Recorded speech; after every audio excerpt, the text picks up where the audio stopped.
Hello everyone, আসসালামু আলাইকুম।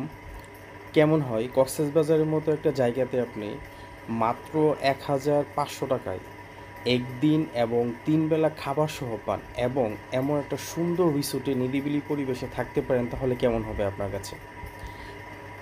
যদি আপনি স্বল্প বাজেটে কক্সবাজার থাকতে চান এবং ৩ বেলা খাবার সহ এবং ফুল সিকিউরিটি, তাহলে এই ভিডিওটা আপনার জন্য।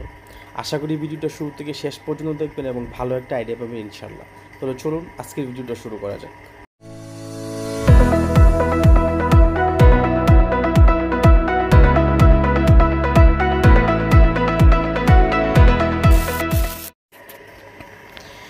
আসসালামু আলাইকুম এভরিওয়ান। এখন সময় হচ্ছে প্রায় 4:40, ফজরের আজান অলরেডি দিয়ে দিছে। আর আমরা বের হয়ে পড়লাম ইনশাল্লাহ কক্সবাজারের উদ্দেশ্যে। অনেক দিনই ইচ্ছে ছিল কক্সবাজার একটা নিরিবিলি রিসোর্টে একটা দিন থাকার, একটু সময় পাস করে আসার, যেহেতু অনেক দিন কোথাও যাওয়া হয় না। তো এই জন্য বের হয়ে পড়লাম সকাল সকাল। আর ইনশাল্লাহ শনিবারে এসে অফিস করবো আর কি, ওই উদ্দেশ্যে শুক্রবার সকাল সকাল বের হয়ে যাওয়া। তো আমরা আজকে যাব হচ্ছে মনা রিসোর্টে, যেটা হচ্ছে কক্সবাজার হিমছড়ির ওপরে। মোটামুটি আপনি কলাতলি মোড় থেকে প্রায় 14 থেকে 16 কিলোমিটার দূরে এটা। আর এটা হচ্ছে পেছার দ্বীপ বলে, ওই জায়গাতে হচ্ছে মনা রিসোর্টে অবস্থিত। আলহামদুলিল্লাহ আমরা চলে আসছি এখন সাতকানিয়াতে। যেহেতু বৃষ্টি হচ্ছে তাই এখানে একটা রেস্টুরেন্টে ভাবলাম যে সকালে নাস্তাটা করে নিই। নাস্তা শেষ করে আবার ইনশাল্লাহ রওনা দেবো আর কি, বৃষ্টি কমলে। আলহামদুলিল্লাহ আমরা চলে আসলাম এখন মনা রিসোর্টে। এটা হচ্ছে আসলে রিসোর্টের মেইন গেটটা, যেটাকে বলে গেট বলতে গেলে ওনারা এভাবে ডেকোরেশন করা আর কি। তো আমরা এখন ভিতরের দিকে যাব। আর প্রচুর বৃষ্টি ছিল, এখন অবশ্য বৃষ্টি নাই, যে কারণে একটু বের হলাম। আর এটার যে মূল আকর্ষণ সেটা হচ্ছে আপনার এ শেপের যে গড়গুলো আছে আর কি, এই তাবগুলা অথবা রুমগুলা অথবা গড় যেটাই বলেন না কেন, মূলত আকর্ষণ হচ্ছে এইটাই। আর এখানে হ্যামক আছে আপনার বসার জন্য, আড্ডা দেওয়ার জন্য জায়গা আছে, যেহেতু বৃষ্টি এই জন্য কেউ বসতেছে না। আর রিসোর্টের পরিবেশটা একেবারেই বিচের সাথে, যেটা সত্যিই অসাধারণ। আর বৃষ্টি না থাকলে হয়তো পরিবেশটা আরও সুন্দর লাগতো এবং দেখতে অনেকটা ভালো লাগতো। আমি এই যে কতগুলো ভিডিও বা ছবি দেখি, যে কারণে এটাতে আসা আর কি। আর আমরা আস্তে আস্তে এখানে প্রায় 11:30 বাজে। যেহেতু 11:30 বেজে গেছে, ওনারা বলতেছে যে সকালের নাস্তাটা আমাদের দিবে, যেহেতু আমরা পরদিন চলে যাব সকাল ভোরে। তো এই জন্য এখানকে যে একটা ভাই ছিল, ওনাকে বলার পরে বলছে ঠিক আছে ভাই, নাস্তাটা দিচ্ছি, আমাকে একটু সময় দিন, তারপর আমি আপনাদেরকে নাস্তাটা দিচ্ছি আর কি। তো আমরা বের হলাম, ব্যাগ ট্যাগ সব রেখে ফ্রেশ হয়ে একটু বের হলাম আর কি। বের হয়ে রিসোর্টটা দেখতেছি, এই হচ্ছে পুরো রিসোর্টের। এই হচ্ছে আমাদের সকালের নাস্তা, 2টা পরোটা, ভাজি আর হচ্ছে ডিম, আর সাথে পানি ছিল 2 লিটার। এগুলো সবই 1,500 টাকার ভিতরেই। সকালের নাস্তা, দুপুরের খাবার এবং রাতের খাবার। তো আমরা নাস্তা করতেছি, নাস্তা করে তারপর এই বিচটা একটু ঘুরে দেখবো আর কি।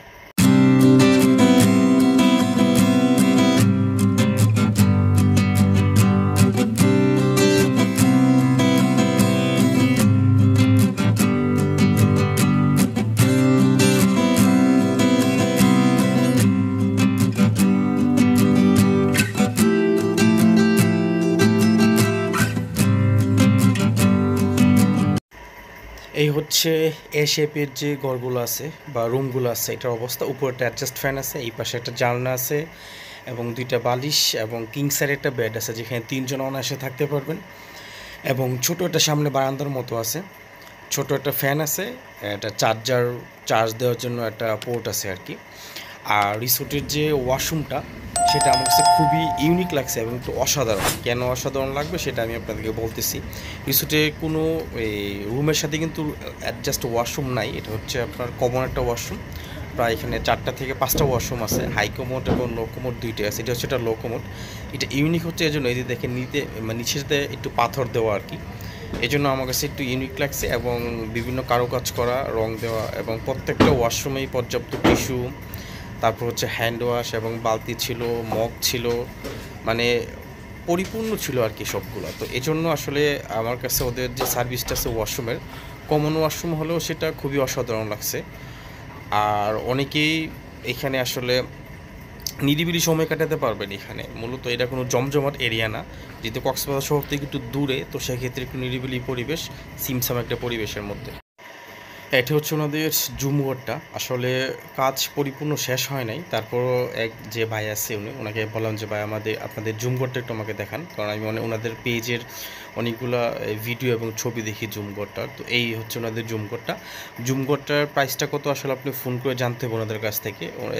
এটাও প্যাকেজ আকারেই, আপনি জুম ঘরের সাথে খাবার যা যা থাকে সব কিছু মানে পাবেন আর কি। জুম ঘরটা হচ্ছে একেবারে সাইডে এক পাশে, আর ওই এ শেপের যে ঘরগুলো আছে ওইটা হচ্ছে এই পাশে, আর এটা হচ্ছে ওয়াশরুম। তো সেই ক্ষেত্রে একটু পরিপাটি এবং সিমসাম পরিবেশ আর কি এটা। আমাদের এই ইতিমধ্যে দুপুরের খাবার চলে আসছে। দুপুরের খাবার ছিল হচ্ছে ভাজি, তারপর হচ্ছে আলু ভর্তা, তারপর একটা এই টুনা মাছ ফ্রাই, আর হচ্ছে ভাত আর ডাল। আর ভাত আর ডাল আনলিমিটেড, বা ভাজি ভর্তা আপনি নিতে পারবেন 2বার বা 3বার চাইলে ওরা দেবে, সমস্যা নেই, না করে না। ওভারঅল ওনাদের সার্ভিসটা আমার কাছে খুবই ভালো লাগছে। মানে সত্যি কথা বলতে গেলে যেটা খুবই ভালো একটা সার্ভিস। আর এরকম একটা পরিবেশে তো আসলে দুপুরে খাবার দাবারটা সত্যিই অসাধারণ। যারা ভ্রমণ পিপাসু মানুষ, আমি বলবো এই রিসোর্টে আপনি একবার হলেও যাওয়া উচিত। এইটা হচ্ছে ওনাদের রিসেপশনটা, খুবই সুন্দর, একেবারে গুছালো, এবং এখানে ছোটো একটা লাইব্রেরি আছে। আর এটা হচ্ছে ওনাদের কী বলে কিচেনটা আর কি, যেখানে আপনি খাবার দাবার হয়তো যদি পরিবেশটা ভালো থাকে তখন এটা ওনারা এখানে সবাই এসে খাওয়া দাওয়া করে আর কি। আর লাইব্রেরিতে রবিন আসছে, সে মোটামুটি এখানে কবি হয়ে গেছে, এই বই ওই বই বিভিন্ন বই পড়তেছে, মানে একটু সময় কাটানো আর কি এখানে, আর কিছু না। যেহেতু একটু নিরিবিলি পরিবেশ, খুবই ভালো লাগার মতো একটা পরিবেশ, এজন্য একটু সময় কাটানো। রিসোর্টের সাথেই আপনি একটা মাছের আড়ত দেখতে পারবেন। এখানে জেলেরা যে ছোট ছোট এই নৌকা দিয়ে মাছ ধরে আনার পর এখানে সংরক্ষণ করা হয়, এবং এইখান থেকে কক্সবাজার যে মেইন আড়ত আছে ওইখানে ওনারা সাপ্লাই করে আর কি। বিভিন্ন মাছ আছে, সামুদ্রিক মাছ, যেগুলো আসলে সবগুলো আমি চিনিও না বা নামও যাই না। তো সেই ক্ষেত্রে দেখলাম আর কি, এখানে ওনারা বরফ দিচ্ছে, বরফ দিয়ে মাছগুলো সংরক্ষণ করতেছে, সংরক্ষণ করার পর আবার সেটা আরেক জায়গায় পাঠাচ্ছে আর কি। তো এই ওনাদের কার্যক্রমটা আপনি দেখতে পাবেন, ভালোই লাগে। অনেকক্ষণ আমরা এখানে সময় কাটাই, বিভিন্ন মাছ দেখি, যেহেতু এই মাছগুলো তো সচরাচর আসলে দেখা হয় না। তো সেই ক্ষেত্রে অনেকক্ষণ সময় কাটে এখানে, এবং দেখি আর কি ওনাদের মাছ যে প্রক্রিয়াজাত করতেছে সেটা অন্য কোথাও পাঠানোর জন্য। এবং ওনারা বলতেছে যে এখান থেকে শুধু কক্সবাজার না, কক্সবাজার যখন ওরা মেইন আড়তে পাঠায় তখন ওইখান থেকে এই মাছগুলো বাংলাদেশের বিভিন্ন জেলা সদরে চলে যায় আর কি। বিশেষ করে চট্টগ্রাম, ঢাকা, সিলেট এই টাইপের এরিয়াগুলোতে ওনাদের মাছটা বেশি যায় আর কি। তারপর আবার হালকা বৃষ্টি পড়তে শুরু হয়, আর বৃষ্টি নামার পরই দেখলাম যে বাচ্চারা এখানে ফুটবল খেলতেছে। সবাই খুবই মানে আনন্দের সহিত ফুটবল খেলতেছে, যেটাকে শৈশবটা বলি আর কি। আমরাও এক সময় বৃষ্টিতে প্রচুর ফুটবল খেলছি, যেটা আসলে বলার মতো না। তো ভাবলাম যে না, ওদের ফুটবলটা একটু ভিডিও করে রাখি। আর সবাই খুব মজা নিয়ে খেলতেছে, অনেকে ফুটবল খেলতেছে, অনেকে দেখতেছে। আর একটু সামনে আসলাম, তারপর দেখলাম যে এখানে একটা ছেলে কয়েকজন মিলে মাছ ধরতেছে আর কি, ছোটো ছোটো চিংড়ি মাছ, এবং যে মাছগুলো সাধারণত আপনার এই ছোটো জাল দিয়ে ধরা হয়। তো ওরা এই মাছগুলো ধরতেছে। হ্যাঁ,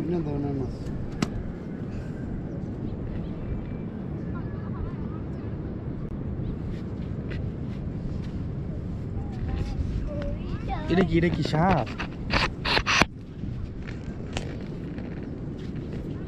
কি রে ভাই, তুমি চিনো এটা কি?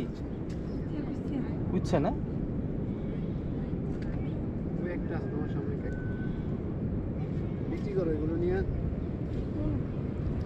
হ্যাঁ, খাওয়ার জন্য।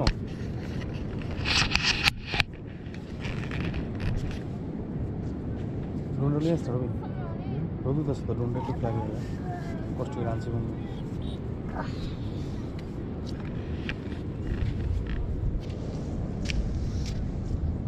নিয়ে আসবো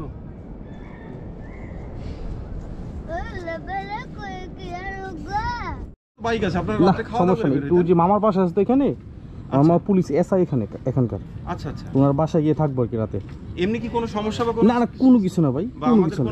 না না না, কি বলে, আপনাদের অসাধারণ সার্ভিস, ভালো লাগতো। ইনশাল্লাহ আসবো, শীতে থাকলে ভালো লাগতো, শীতে আবার আসবো ইনশাল্লাহ। ইনশাল্লাহ ভাই, শীতে আসবো আবার, সমস্যা নেই।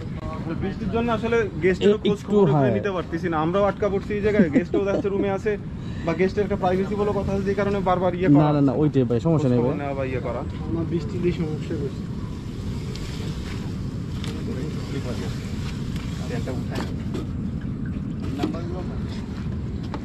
ঠিক আছে ভাইয়া, তুই সামনে যা তাহলে। আমরা যেহেতু শনিবার চিটং আছে অফিস করব, তো সেই ক্ষেত্রে ভাবলাম যে এখানে আর 16 কিলোমিটার পিছনে থেকে লাভ নেই, কারণ আবার রাস্তাটা ভেজা, বৃষ্টি, মানে খুবই বাজে অবস্থা। তো এই জন্য চাচ্ছি না, চলে যাই শহরে, চলে যাই শহরে গিয়ে একটা হোটেল থাকবো, ছোটো মামা আছে, ছোটো মামার হোটেলে থাকবো, এই চিন্তা ভাবনা আর কি। এই জন্য ওনার কাছ থেকে বিদায় নিয়ে চলে আসলাম।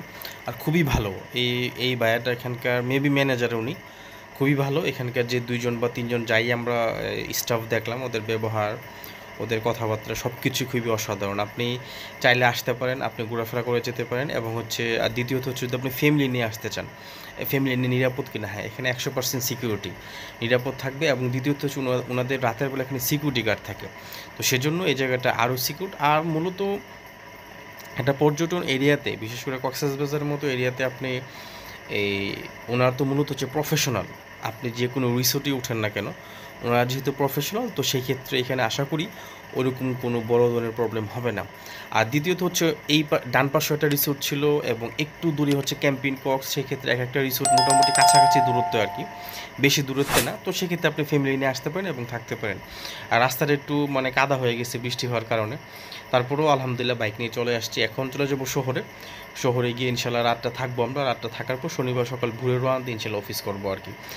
আর ভিডিওটা আর লম্বা করতেছি না, যাদের আজকের ভিডিওটা আমার ভালো লাগছে দয়া করে আমার ইউটিউব চ্যানেলটা সাবস্ক্রাইব করে দেবেন এবং আমার পাশে থাকবেন। আমি আশা করি এবং আপনাদের জন্য যেন আরও ভবিষ্যতে ভালো ভালো ভিডিও নিয়ে আসতে পারি, সেই দোয়া করবেন। এই পর্যন্ত সবাই ভালো থাকবেন, সুস্থ থাকবেন। আসসালামু আলাইকুম।